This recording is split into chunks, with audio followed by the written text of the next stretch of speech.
Hello दोस्तों, नमस्कार। स्वागत है आप सबका हमारे चैनल पर। तो आइए, आज हम फिर से जुड़ने वाले हैं। एक नई शुरुआत, एक नए आगाज़ और एक नई प्रेरणादायी कहानी जो हमारे जीवन में एक अहम स्थान रखती है, क्योंकि ये एक आज ऐसी कहानी रहेगी जिसमें हम जी चुके हैं, जी रहे हैं और आगे भी इसी में जीते रहेंगे। और ऐसे ही अगर हमारी आयु पूरी हो जाती है तो हम उन सब चीज़ों को देखते हुए आगे बढ़ेंगे और पहले के टाइम का और अब के टाइम को हम कंपेयर करेंगे कि किस तरीके से हमारी आंखों के सामने चीज़ें बदलती हुई नज़र आई, बदलती हुई चली गई और हम अपने आप को उसके अनुसार बनाते हुए चले गए। तो आज इसी एपिसोड में हम जानेंगे कि किस तरीके से हम कितना बदलाव लाए अपने आप में और पहले के दौर में अब के दौर में क्या फ़र्क रहा है, क्या क्या चीज़ें बदली हैं, कितनी इम्पोर्टेंट रही हैं और पहले से अब को हम कंपेयर करते हुए आज स्टार्ट करने वाले हैं एक नई कहानी के साथ। तो आइए शुरू करते हैं। अच्छा, आपको याद है वो समय जब शाम होते ही पूरा परिवार, घर में हमारे एक टीवी होती थी, उसी टीवी के सामने हमारा पूरा परिवार पूरे ग्रुप में, जैसे कि हम उम्र होते हैं, हमारे दोस्त होते हैं, हमारे परिवार के बड़े मेंबर होते हैं, हमारे बड़े भाई बहन होते हैं, हमारी फैमिली जो होती हैं, क्योंकि पहले संयुक्त परिवार होते तो हमारी फैमिली भी बड़ी होती थी और उन सबके साथ हम बैठ कर के टीवी देखते थे। यहाँ तक कि अगर हमारे घर से कोई बाहर कमाने गया होता है तो हम फ़ोन पर थोड़ी कम जानकारी ले पाते थे। चिट्ठियों के माध्यम से लोग एक दूसरे से संपर्क करते थे, जिनमें लगभग 6 दिन 7 दिन, और जहाँ तक अगर हम अपने और पुराने टाइम की बात करें, जैसे कि मेरी नानी है, वो कहती थी कि महीना महीना बाद चिट्ठी आती थी, हाल चाल मिल पाता था। और मान के चलिए अगर कहीं फ़ोन आया है तो लगभग 2-3 गांव पहले जो शहर के आसपास होते थे वहाँ पर गांव पे जाते थे, तो किन्हीं एक के पास अगर फ़ोन रहता था तो बात हो पाती थी और समय डिसाइड रहता था कि हाँ, इस दिन हम फ़ोन करेंगे तो तुम पहुँच जाना। और फिर जो घर का कमाने वाला सदस्य होता था उनसे थोड़ी बहुत बातचीत हो जाती थी, वो भी टाइम डिसाइड रहता था। इसके साथ ही आप और चीज़ें देखे हैं, जैसे कि हमें अगर अपने दोस्त के साथ खेलना हो या उनके साथ मीटअप करना हो, मेल-जोल करना हो, बैठना हो, उनके साथ में बातचीत करनी हो, तो हम अपने दोस्तों को बुलाने के लिए उनके दरवाजे पर जाते थे। हमारा दोस्त बुलाने हमारे दरवाजे पर आता था।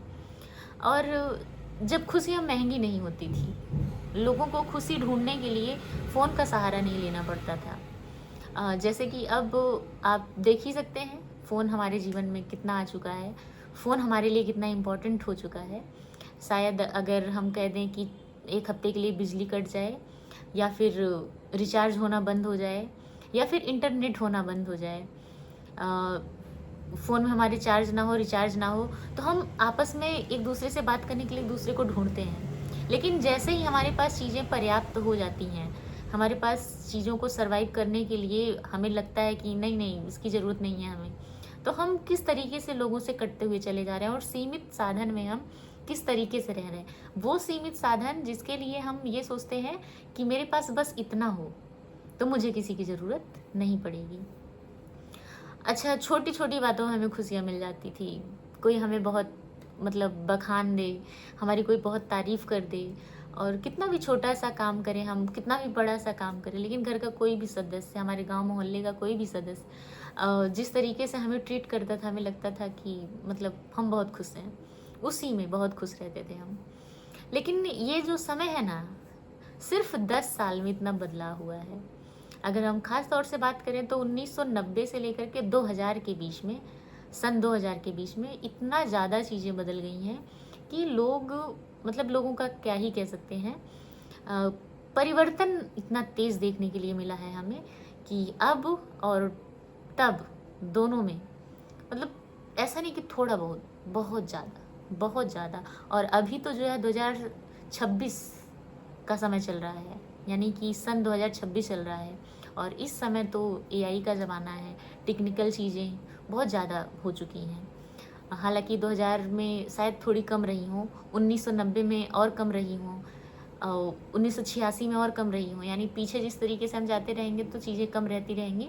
लेकिन अगर अब हम 2026 की बात करें, जिस हिसाब से हम डेवलप कर रहे हैं, 2036 आएगा, 2046 आएगा, तो सोचिए कि लोगों में क्या रह जाएगा, चीज़ें क्या बचेंगी। ये आप विचार कर सकते हैं और हमें बता सकते हैं। खैर, हम अपनी कहानी की बात करते हैं। तो 1990 का भारत और 2000 का भारत दोनों एक ही देश थे, लेकिन उनकी दुनिया बिल्कुल अलग थी। आज की कहानी सिर्फ 2 सालों की तुलना पर नहीं है, यह उस दौर की कहानी है जिसने हमारे बचपन और हमारे रिश्तों और हमारी सोच को हमेशा के लिए बदल दिया। तो अगर हम 1990 की बात करें, जब हमारी ज़िंदगी बहुत स्लो चलती थी, बहुत स्लो, मतलब आप अगर उस 1990 के दशक में अगर आप हैं, तो आप समझ सकते हैं कि आप किस दौर में जी रहे थे। 1990 में ज़िंदगी की रफ्तार बहुत अलग थी।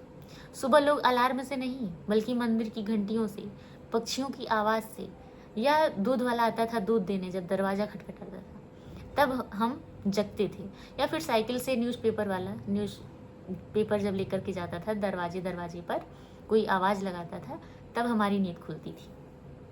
हर घर में टीवी नहीं होता था, जिनके घर में टीवी होता था, खास बात होती थी कि जिनके घर में टीवी होता था, रविवार के दिन उनके घर में पूरे मोहल्ले के लोग इकट्ठा हो जाते थे। रामायण हो या महाभारत हो, लोग सिर्फ कार्यक्रम नहीं देखते थे बल्कि उनको जीते थे। खास तौर से बताएं कि जो हमारी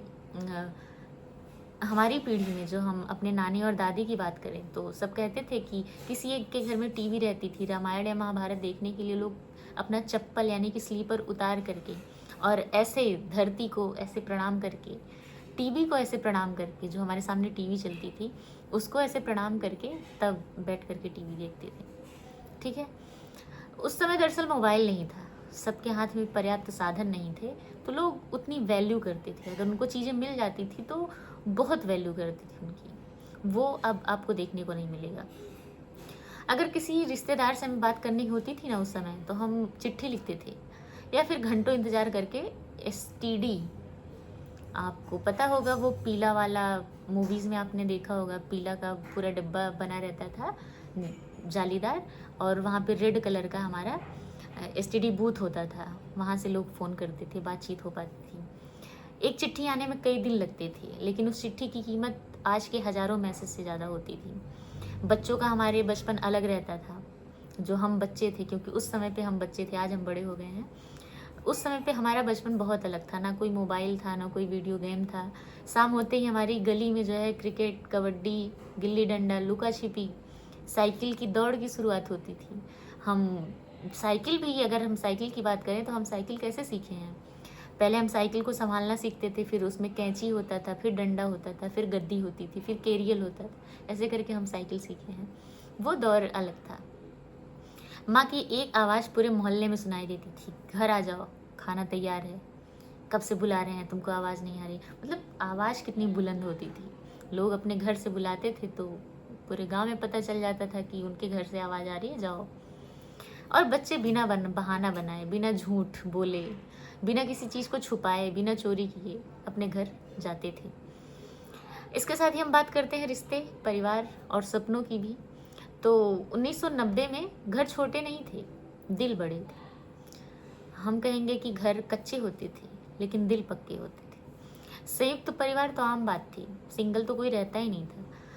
सबके घर में लगभग 10 से 15 लोग, इतना तो कंपलसरी है। बहुत कम फैमिलीज होती थी जिनमें 5-6 लोग ऐसे घर में रहते थे। और आज के समय का देखिए, घर में सिर्फ 1 सदस्य, 2 सदस्य, या फिर यूँ कहिए कि एक घर बना हुआ है कहीं दूर, उसमें ताला पड़ा है।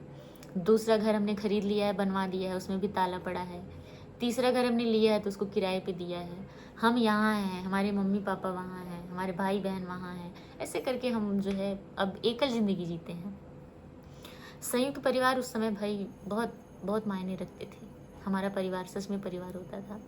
हम दादा दादी से कहानियाँ सुनते थे। पिता कम साधनों में भी बच्चों के सपने पूरे करने की कोशिश करते थे। माँ पूरे परिवार की ताकत होती थी। त्योहार में सिर्फ छुट्टियाँ नहीं होती थी, बल्कि पूरे परिवार के मिलने का बहाना होता था। नई चीज़ खरीदना किसी त्यौहार से कम नहीं होता था। घर में मान लीजिए हमारे चाचा चाची, सबके बड़े चाचा, बड़े पापा, इन सबके भाई बहन हैं, तो हम लोग सब साथ में जाते थे। मार्केट में सामान लेने, और कोई भी चीज़ हम खरीदते थे तो लगता था कि हम एक दूसरे से कंपेयर कर रहे हैं कि मेरा कपड़ा ज़्यादा सुंदर है, उनका ज़्यादा अच्छा नहीं है। हम फिर बाकी अपनी मम्मी पापा से पूछते थे, मतलब एक कंपटीशन भी होता था और एक प्यार भी रहता था। चीज़ें ये हैं। अगर घर में नया पंखा, टीवी या स्कूटर आ जाता तो पूरा मोहल्ला देखने आता था कि इनके घर में कुछ आया है। जैसे कि फ़ोन हुआ, किसी के घर में बाइक हुई, टीवी हुआ, ये सब मतलब एक नई साइकिल आती थी तो लोग कहते कि अरे इनके घर में नई साइकिल आई है, मतलब क्रेज अलग रहता था। बच्चों के सपने भी बहुत बड़े नहीं होते थे। एक नई साइकिल मिल जाती, एक नया स्कूल बैग मिल जाता, या फिर गर्मियों की छुट्टी में हमें नानी के घर जाने के लिए मिल जाता। इसमें इतनी बड़ी खुशी हम लोगों की होती थी कि मत पूछिए। हम नानी के घर जाते तो ऐसे लगता जैसे हम आज़ाद हो गए हैं सारी दुनिया से। अपने घर से थोड़ा दूर क्या चले आए, हमें लगता है सारी खुशी हमारे वहीं रह जाती थी। फिर आया बदलाव 1990 के समय के बाद, सन 2000 का समय आया। धीरे धीरे दुनिया बदलने लगी। केबल टीवी आया। अब सिर्फ एक चैनल नहीं होता था, इसमें दर्जनों चैनल थे, बहुत 50, 100, 150 ऐसे चैनल रहते थे। कार्टून नेटवर्क, MTV, डिस्कवरी, और फिर नई नई दुनिया घर के ड्राइंग रूम तक पहुंच गई हमारे। जो फिर धीरे धीरे जब बदलाव हुआ तो हमारा गेस्ट रूम अलग, टीवी का रूम अलग, बरामदा अलग, हमारा रूम अलग, स्टडी रूम अलग, किचन अलग, पूजा घर अलग, बाथरूम, आंगन, छत, मतलब सारी चीज़ें हमारे घर में ही हमने अलगाव फिर करना शुरू कर दिया। फिर आया इंटरनेट, साइबर कैफ़े खुलने लगे, लोग पहली बार ईमेल बनाना सीखने लगे। धीरे धीरे मोबाइल फ़ोन अमीरों की चीज़ से आम लोगों तक पहुंचने लगा। अब चिट्ठियों की जगह SMS ने ले ली, यानी कि डायरेक्ट मैसेज करना। इंतज़ार कम होने लगा, लेकिन शायद रिश्तों में धैर्य भी कम होने लगा। अब लोगों में पेशेंस नहीं रहता, क्योंकि वो जो व्हाट्सअप का ब्लू टिक है, अब वो हमारे धैर्य को ख़त्म कर चुका है। हम बदल चुके हैं। कंप्यूटर आई, और कंप्यूटर के आने से नई नई नौकरियों का रास्ता भी खुल गया। IT सेक्टर ने लाखों युवाओं के सपनों को नई उड़ान दे दी। भारत तेज़ी से बदलने लगा। अब इस अध्याय में हम कहते हैं कि इसमें हमने बहुत कुछ पाया है, लेकिन हमने बहुत कुछ खोया भी। 2000 ने हमें बहुत कुछ दिया। जब सन 2000 का दौर चल रहा था तो इसमें हमें बहुत कुछ मिला। बेहतर तकनीकें मिली, बेहतर शिक्षा मिली, नए नौकरियां मिली, दुनिया से हमें जुड़ने का मौका मिला, हमारे पास पैसे आने लगे, हमारे जो संसाधन कम होते थे हमने संसाधन बनाना शुरू कर दिया। अब हमें ज़रूरत एक दूसरे की कम होने लगी, लेकिन हर बदलाव अपने साथ कुछ कीमत लेकर आता है। पहले लोग मिलने के लिए समय निकालते थे, अब तो डायरेक्ट मैसेज भेज देते हैं। पहले दोस्त बिना बताए घर पर आ जाते थे, हमारे लिए आश्चर्यजनक के साथ साथ ही खुशी मिलती थी हमें कि ओह आज समय मिल गया। आज मिलने से पहले कई बार सोचते हैं पता नहीं खाली होगा कि नहीं होगा, घर पे होगा कि नहीं होगा, समय है कि नहीं है। पहले बच्चों की हंसी से जो मैदान रहते थे खेल के, खेल में एकदम मस्त रहते थे, लोग देखते थे तो लगता है अरे बच्चे खेल रहे हैं, ऐसा होता था। आज वही हंसी मोबाइल स्क्रीन के पीछे छिप गई है। बच्चे गेम और दुनिया भर की चीज़ें, उसमें कुछ पॉजिटिव भी है, नेगेटिव भी है, उसी में बिजी रहते हैं। पहले दादा दादी की कहानियाँ हम सुनते थे तब नींद आती थी, आज हम मोबाइल देखते हैं और हमारा रात बीत जाता है। सुबह उठते हैं तो हम डिप्रेशन में रहते हैं कि हम जो इतना बोलते थे, चहकते थे, सब खत्म हो चुका है। हमने सुविधाएं पाई, लेकिन जो हमारे अंदर की सादगी थी ना, वो कहीं पीछे छूट चुकी है। अब हम उस दुनिया में शायद नहीं जा सकते हैं, और ना ही हम वो किसी के अंदर देख सकते हैं। ये बदलाव होता है। इसके बाद हम असली बदलाव की कहानी कहें तो 1990 से लेकर के सन 2000 की लड़ाई यह नहीं है कि कौन सा समय बेहतर था। समय तो दोनों अच्छे थे, और परिवर्तन तो संसार का नियम है। बदलाव अच्छी बात है, और बदलाव अगर होगा तो हम नीचे से ऊपर की तरफ जाएंगे, ये तो सीधी सी बात है। दरअसल सवाल हमारा ये था कि क्या हम तरक्की करते करते उन चीज़ों को भूल गए हैं जिन्होंने हमें इंसान बनाया। तकनीक ज़रूरी है, लेकिन रिश्ते शायद उससे भी ज़्यादा ज़रूरी है। मोबाइल ज़रूरी है, लेकिन परिवार के साथ बिताया गया समय शायद उससे कहीं ज़्यादा कीमती है। अगर आपने 1990 का दौर देखा है तो आप खुशकिस्मत हैं कि आपने सादगी देखी है। अगर आपने 2000 के बाद की दुनिया देखी है ना, तो भी आप खुशकिस्मत हैं कि आपने बदलाव देखा है। और अगर आपने दोनों देखा है तो आपने इतिहास को अपनी आंखों के सामने बदलते देखा है। दोस्तों, समय बदलता रहता है, तकनीक बदलती रहती है, दुनिया आगे बढ़ती रहती है, लेकिन कोशिश हमारी ये होनी चाहिए कि हमारी इंसानियत, हमारा रिश्ता, हमारी यादें वो कभी भी पुरानी ना हो। और ये कहानी इसलिए हमने शेयर की है ताकि हम अपने जीवन को याद कर सकें, अपने बचपन को याद कर सकें। और अगर हम एक इंसान के पूरे जीवन की बात करें तो सबसे खुशनुमा, सबसे तसल्ली देने वाला और सबसे इंटरेस्टिंग जो चीज़ होती है ना, वो हमारा बचपन होता है, जो पीछे छूट चुका होता है। शायद हम जब बचपन में छोटे थे तो हम इमेजिन नहीं कर सकते थे कि बड़े होंगे तो हमें ये सब मतलब इतना बदलाव हो जाएगा कि हम सिर्फ सोचेंगे, वो चीज़ें हमें दिखेंगी नहीं। लेकिन आज हम उस जगह पे हैं कि हम, सही है कि हम सिर्फ सोच सकते हैं, अब उस जीवन में हम दोबारा वापस लौट कर नहीं जा सकते हैं। लेकिन अगर हम आने वाली पीढ़ियों को थोड़ा-सा उनसे रूबरू करवाएँ तो ये हमारी नई जनरेशन के लिए अच्छा होगा, क्योंकि उनका आपस में जो कॉन्टैक्ट होगा वो बेटर हो जाए। ऐसा नहीं है कि हम अकेले इस दुनिया को बदल देंगे, पर ज़रूरी है कि हम एक-दूसरे का साथ दें और दुनिया को बदलने में हम सहयोग करें। इससे हम और आप दोनों खुश रहेंगे। अच्छा, इस जो सारी बातें थी हमारी कहानियों में, इससे आपको कुछ ना कुछ तो मतलब कुछ खुशी तो मिल सकती है। अगर आप पुराने दिनों को याद करें, अपने पास में बैठे किसी भी पर्सन को, अपने घर में फैमिली मेंबर में किसी को भी अपनी पुरानी चीज़ें जब शेयर करें तो आपको तुरंत खुशी महसूस होगी, ये ज़रूर होगा। अच्छा दोस्तों, अगर आपको ये कहानी पसंद आती है और बचपन की याद दिलाती है तो वीडियो को लाइक करिएगा, सब्सक्राइब करिएगा, कमेंट में ज़रूर लिखिएगा कि 1990 की कौन सी याद है जो आज भी आपके दिलों में ज़िंदा है। क्योंकि यादें कभी पुरानी नहीं होती हैं, वे सिर्फ हमारे दिल में गहरी जगह पर होती हैं, उन्हें हम बार बार निकाल नहीं पाते हैं। तो दोस्तों, आज के लिए बस इतना ही। नमस्कार, धन्यवाद।